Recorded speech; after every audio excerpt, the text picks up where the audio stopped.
One waitress, one charitable gentleman, and a grand piano. What began as an innocent evening at a bustling restaurant turned into an unforgettable moment of transformation as a waitress's hidden talent silenced the room and inspired even the most jaded of hearts. It was a warm Friday evening, and the hum of conversations filled the air at La Fontaine, an upscale cafe nestled in the heart of Raleigh, North Carolina. The soft clinking of glasses, the quiet shuffle of servers, and the faint melody of jazz from a grand piano in the corner created an atmosphere of refined charm. Deborah, a 25-year-old waitress with a quiet demeanor and a spark of determination in her eyes, moved gracefully between the tables, balancing plates and polite smiles. To most patrons, she was just another face in uniform, blending into the rhythm of the evening. But behind her composed exterior lay a passion and a dream: music. Since childhood, the piano had been Deborah's sanctuary. It was where she poured her joys, sorrows, and untold stories. Yet dreams, no matter how powerful, don't pay the bills. Her job at La Fontaine was a stepping stone toward the music academy she longed to attend. Only her colleagues knew of her talent, having caught glimpses of her at the old upright piano in the back room during her breaks, her fingers effortlessly weaving magic into the keys.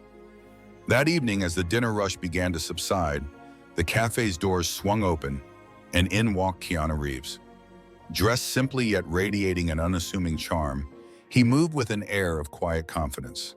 Though known for his generosity and witty kindness, his presence carried an undeniable magnetism, and even the most seasoned staff stood a little straighter as he entered. Keanu's sharp eye for detail and his knack for connecting with people set him apart. As he scanned the room, his gaze fell on Deborah. Something about her piqued his curiosity, a fleeting moment that softened his expression. But for Deborah, it was just another table in a long night's work. Deborah had grown up in a modest South Carolina town where dreams of grandeur often seemed as distant as the stars. Her mother, a single parent, worked tirelessly as a nurse to support her children. Despite their humble means, music had always filled their home. An old, out-of-tune piano gifted by a kind neighbor became Deborah's escape. While other kids played outside, Deborah spent hours teaching herself to play, mimicking the songs on the radio before advancing to classical pieces from secondhand music books. Her talent blossomed, earning her praise at church, school recitals, and community events. But recognition couldn't erase the financial hurdles standing between her and her dream of a professional music career. By 18, Deborah had set aside her concert aspirations to focus on her family. Yet the piano remained a part of her soul, a reminder that music wasn't just a dream, it was who she was. Moving to Raleigh, she chose a La Fontaine not just for its reputation, but for the grand piano that sat in its corner.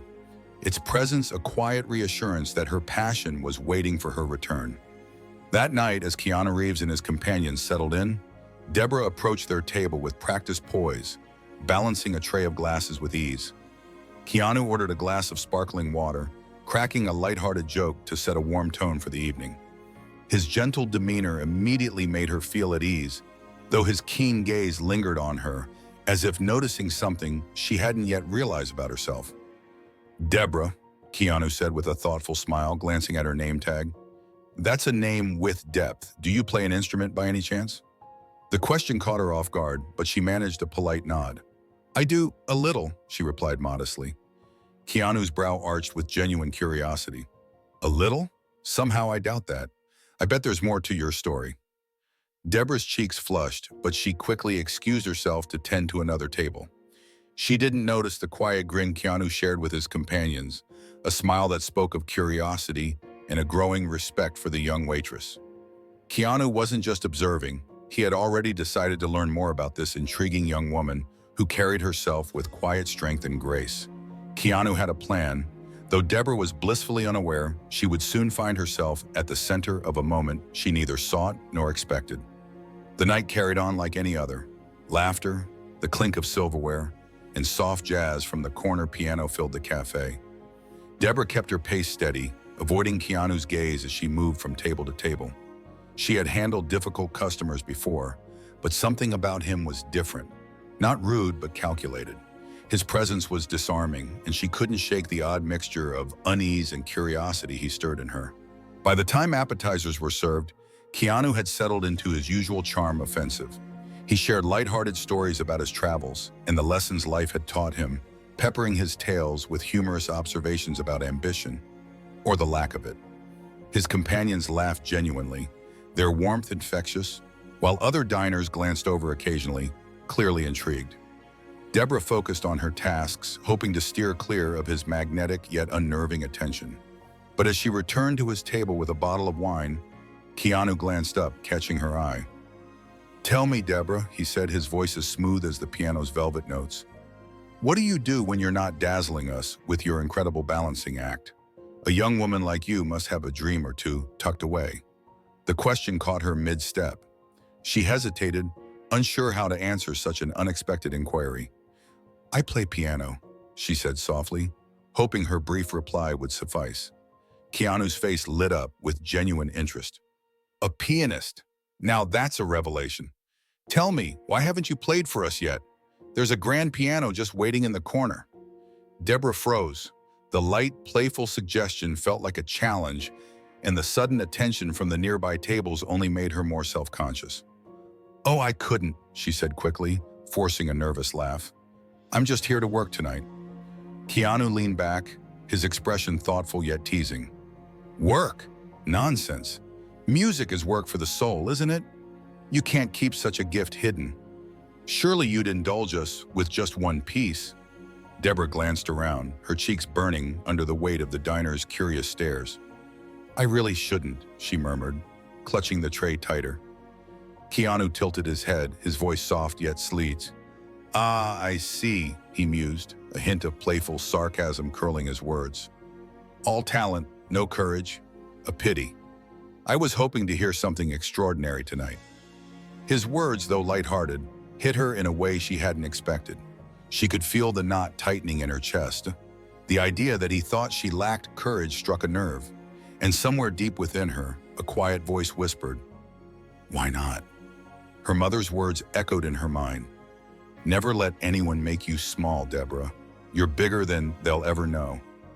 Taking a deep breath, she turned back to Keanu, her voice steadier than she felt. "Fine," she said, setting the tray down. "I'll play." The room buzzed with anticipation as Deborah walked toward the grand piano. The soft glow of the chandeliers above cast a spotlight on her, isolating her from the murmuring crowd. As she slid onto the bench, the polished keys glimmered beneath her trembling hands. Behind her, Keanu watched quietly, a flicker of admiration crossing his face. The first notes were hesitant, almost fragile. A couple of diners shifted uncomfortably, unsure of what to expect. But as Deborah continued, the melody began to unfurl, tender yet resolute. She had chosen a soulful rendition of Clair de Lune by Debussy, a piece that lived deep in her heart. The music spilled into the air, delicate yet unyielding, weaving a tapestry of emotion that enveloped the room. Deborah's hands moved with a grace that belied the storm inside her. Each chord carried a piece of her story, the long nights of practice, the sacrifices her mother had made, the weight of deferred dreams that still clung to her. The cafe grew silent, the earlier hum of conversation giving way to an almost sacred stillness. Even Keanu, who had been sharing a quiet remark with his companions, leaned forward, his expression unreadable, but intense. Deborah didn't need to look up to feel the shift in the room. The laughter and curiosity had been replaced by something else, something heavier, yet softer. Awe, humility, maybe even a touch of reverence. The final notes lingered in the air before fading into silence. Deborah let her hands fall to her lap, her chest rising and falling as she caught her breath. The room remained quiet for a moment longer, as though reluctant to break the spell. Then one by one, the diners began to clap, their applause swelling into a roar. Deborah turned, startled by the ovation. Keanu was already on his feet, clapping with the kind of enthusiasm that made it clear his teasing had been a spark meant to light her courage, not dim it. "Well," he said, his voice warm and sincere as he approached the piano, "if that's what you sound like when you're nervous, I can't imagine what you do with a stadium." The music soared, and for the first time in years, Deborah let herself go. In that moment, she wasn't a waitress or a struggling dreamer. She was simply herself, an artist. Her fingers danced across the keys, drawing out emotions so raw and vivid they seemed to linger in the air like a delicate mist. Each note carried a piece of her soul, unfiltered and unapologetic. As the final chord resonated through the room, a profound stillness took hold. No sound, no movement, just the fading echo of the piano. Deborah sat frozen, her hands still resting on the keys, uncertain of what might follow. Then, as though a spell had been broken, the room erupted into applause. The sound was thunderous, filling every corner with a warmth Deborah hadn't dared to expect. Diners stood, clapping fervently, their enthusiasm so genuine it brought tears to her eyes. Her co-workers, who had watched the spectacle unfold from the sidelines, joined in, their faces alight with pride and admiration. Keanu, however, remained seated. The teasing smirk he had worn earlier was gone, replaced by an expression Deborah couldn't quite place. There was no trace of mockery now, only something between quiet amazement and discomfort. After a moment, he raised his hands and clapped, but the sound was hollow compared to the room's roaring approval. Yet even his hesitant applause couldn't diminish what Deborah had achieved. She had reclaimed her voice, and no amount of self-assured banter or playful teasing could take that away. As the applause subsided, the room seemed to collectively exhale. Deborah stood slowly, her knees trembling beneath her, but her back was straight, her chin slightly raised. She scanned the room, seeing the faces of the diners not as spectators, but as witnesses to her moment. Their expressions carried something new: admiration, respect, and perhaps even awe. She acknowledged their applause with a small, gracious nod, her lips curving into a faint smile. It wasn't pride that filled her, but relief that she had pushed past her fear and found herself on the other side, stronger and unbroken. Finally, her gaze shifted to Keanu. His hands rested on the table, his shoulders relaxed, but his usual air of self-assurance had softened. He met her eyes, a faint smile playing at the edges of his lips. "Well," Keanu said, his voice breaking the delicate silence that had enveloped the room. "That was unexpected." There was a chuckle in his tone, but it was tinged with something else. Humility, perhaps. "I suppose talent comes from places we often overlook." His companions exchanged glances, their earlier laughter replaced by uncertain smiles. Deborah tilted her head slightly, studying him. His words were well-meaning, but they carried a hint of awkwardness, as if he were trying to bridge the gap between them without quite knowing how. "Thank you," Deborah said evenly, her tone polite but firm. There was no hostility in her voice, but there was no warmth either. She had already said everything she needed to through her music. Keanu cleared his throat, visibly grappling with the shift in dynamic. "You've got quite a gift," he added, this time with genuine sincerity. Deborah nodded, her gaze steady. "Everyone has a gift," she replied softly. "It's how you choose to use it that matters." Her words, spoken with quiet conviction, hung in the air, rippling through the room like an unspoken truth. Keanu leaned back in his chair, momentarily speechless. The easy confidence he had exuded earlier seemed to waver under the weight of her poised response. Around them, the diners began to return to their meals, though the energy in the room had irrevocably shifted. Where there had once been an atmosphere of quiet privilege and pretense, there was now something richer, a shared respect for the waitress who had reminded everyone of the transformative power of authenticity. Deborah stepped away from the piano, the moment settling over her like a warm embrace. Her co-workers greeted her with subtle nods and quiet smiles, their pride evident in their eyes. As she returned to her station, her movements felt different, lighter yet more deliberate. Keanu's table had grown noticeably quieter. His companions, who had laughed freely at her expense earlier, now avoided eye contact, their conversations subdued. The bravado that once filled their corner of the cafe had evaporated, replaced by an awkward silence. For Deborah, though, the night had transformed. Every step she took through the dining room felt purposeful. Her confidence had bloomed, not from the applause or admiration, but from knowing she had stayed true to herself. Keanu watched her from a distance, a thoughtful expression on his face. He didn't look defeated, instead he looked reflective, as though her performance had given him more to ponder than he'd anticipated. And perhaps in his own woe, he had come to understand that the greatest wealth isn't found in success or bravado, but in the courage to be authentic. She hadn't expected the warmth that followed. As Deborah refilled glasses and cleared plates, patrons stopped her to offer kind words. "You're incredible," an older woman said softly as Deborah set down a coffee cup. I don't think I've ever heard anything so moving. Keep going, another man added with a nod. You've got something special. Don't let anyone tell you otherwise. Deborah thanked them with quiet humility, her heart swelling with gratitude. These weren't just compliments. They were validations of everything she'd worked for, everything she'd dreamed of becoming. Keanu, however, was not so gracious. As Deborah approached his table to deliver the check, he looked up at her with an expression that wavered between reluctant admiration and annoyance. You've made your point, he said, his tone clipped. No need to rub it in. Deborah paused, meeting his gaze directly. She smiled, not out of spite, but with the calm confidence of someone who had nothing to prove. It was never about proving anything to you, she replied, her voice steady but kind. I just wanted to play. Keanu had no response. He fidgeted with his drink, his once commanding presence now reduced to an awkward shuffle. The power dynamic had shifted entirely, and everyone at the table knew it. As Keanu scribbled his signature on the check, one of his companions, a younger man with a gentler demeanor, looked at Deborah and said, You were amazing, truly.